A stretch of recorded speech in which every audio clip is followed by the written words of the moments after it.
And just like that, we're at the base of the mountain.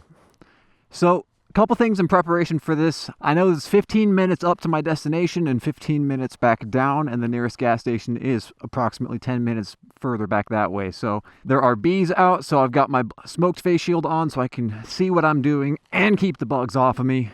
Last thing I want is this little guy to get in my mask. And the last thing I did is I packed medical and hydration for the way up so I can stop at the top, get some water, and if anything happens along the way, I am prepared as much as I can possibly be prepared for any incidents. Hopefully that bee found its way around me and not inside of my jacket or helmet. We'll find out here in the next 5 minutes if I start yelling.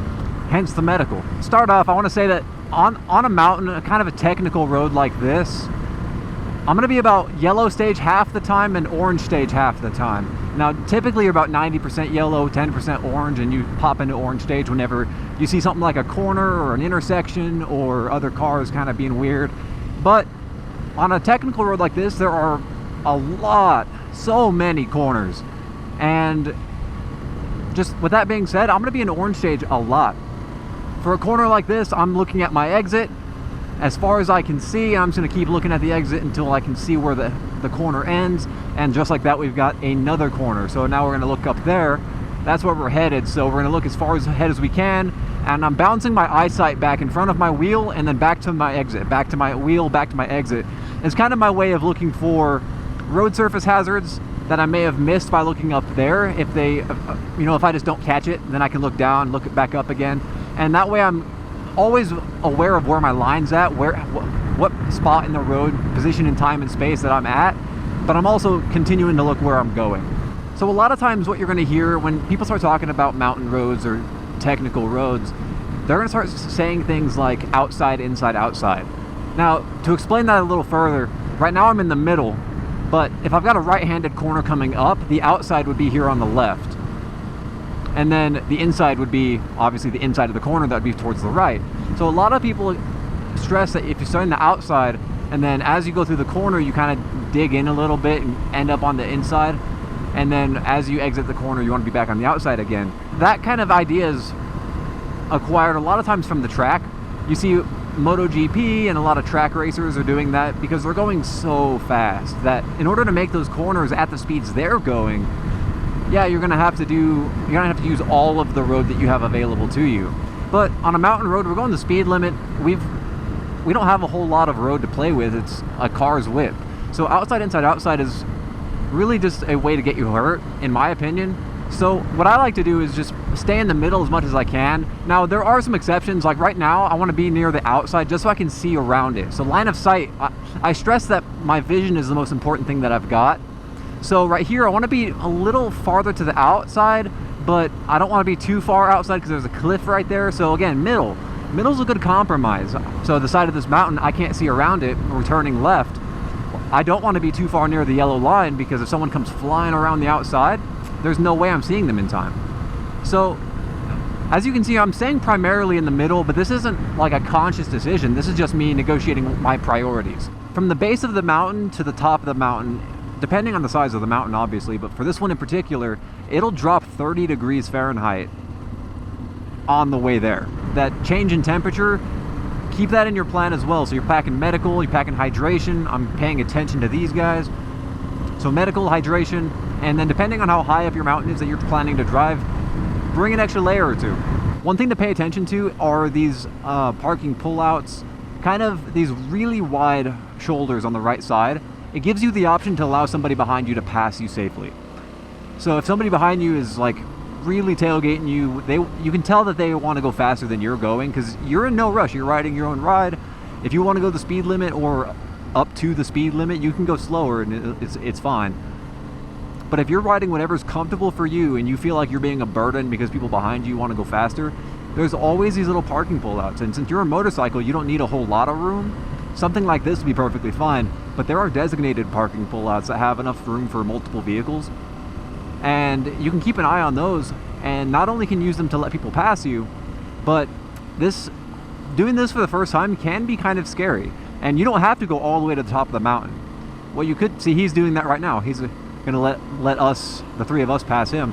But like I was saying, you don't have to go all the way to the top of the mountain. If this is kind of stressful and you're getting kind of anxiety from this, you can stop. You can find one of these pullouts and be like, you know what? I made it 3 miles up the mountain today, but next week I'm going to see if I can do 4 miles. There's no rush to get to the top. There's no pressure to get to the top. You can turn around at any time. And these parking pullouts, here's a sign saying that there's one coming up. So with this one, I'm going to go ahead and pull out here. So with this one, let's say you wanted to pull out, turn signal on. We're going to come up here, ease on our brakes, because there's a lot of gravel on the side of the road always. So we're going to ease on that, watch out for the gravel. And we're going to come up here and park at the front.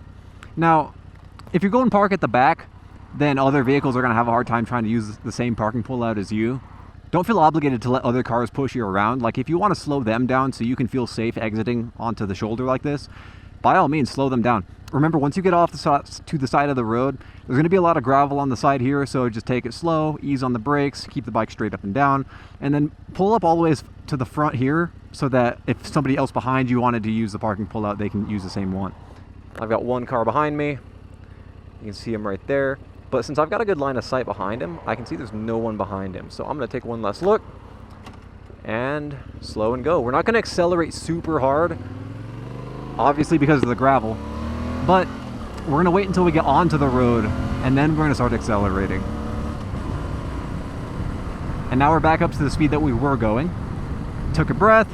If you wanted to have water, that would be a good time to have some water, hydrate, get a good rest going. This guy's a little bit fast for his truck. His hazards are on. Is he doing okay? Anyway, now we're back to the speed we were going.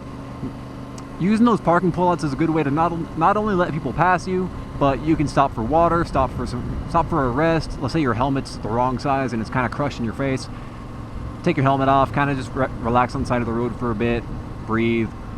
And then whenever you're comfortable, you can get back on. You can keep going straight, or if the anxiety is a little much, you can turn back around. And now, before we get to the vista point that I was talking about at the beginning, I've got one last tip, and that's to keep track of what mile marker you're on. In the event of an emergency, if you've got to dial 911 and tell them your location, that's the first question they're going to ask is, what is the location of the incident? And if you don't know where you're at, you're going to say, hey, I'm on this mountain. But there's probably a bunch of fire access trails that go up there, the main road, the back road. So you're going to need to be able to tell them, hey, I'm on this highway. Right now I'm on Catalina Highway between mile marker 3 and 4. That's where I'm at right now. So if I were to witness an accident, if I were to crash, I've got a Cardo hands-free. I could just call. I'm not going to say it right now because I just spoke the name of the device and it's probably going to actually call whoever I say to call. But you get the idea. We're coming up here on mile marker 4. So like I said, if anything happens, I know exactly what mile marker we're on. So EMS, helicopters, whoever needs to get out here knows exactly where we're at. I'm going to park next to this guy real quick.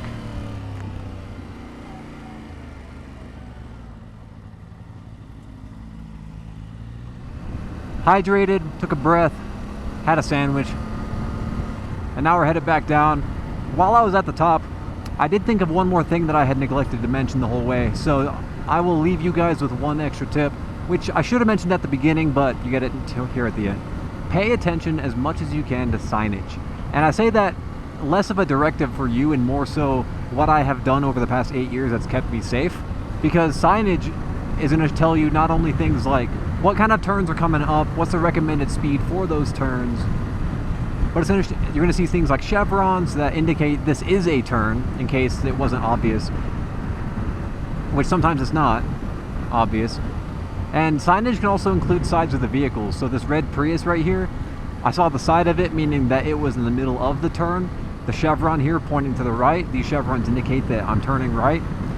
And paying attention to these kind of things, it seems like you hear this a lot, pay attention to the signs and signs and signs and signs, but if you pay attention to just the road and that's all you're paying attention to, you can miss some key things.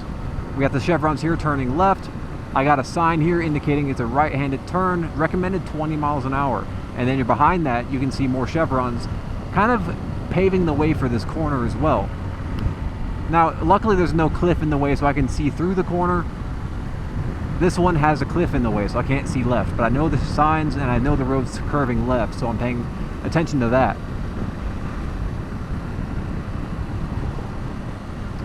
And now the speed limit is 35. I'm gonna make sure that I'm in a gear where I can do some engine braking, so I'm not having to rely on my brakes as much, especially going downhill.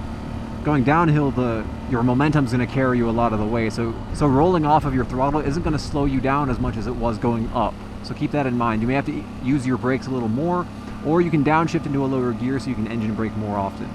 Here's another bike. I'm gonna wave at him. We've got a little squiggly line with a 30 mile an hour recommended. So I know that we're gonna turn right and then we're gonna turn left. So right now there's no chevrons, but I don't need it because I know what I'm expecting.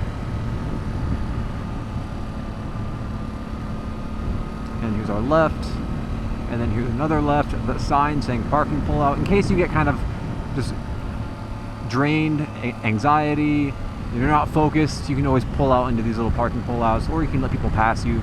These brown signs also say things that are kind of indirect, but when they say things like campgrounds or picnic areas or a spring, those signs there, what that could mean is pedestrians crossing. That could mean there's parking there, but they want to go that way. So keeping that in mind, if you see cars parked on the side of the road, these signs are going to tell you a lot of information.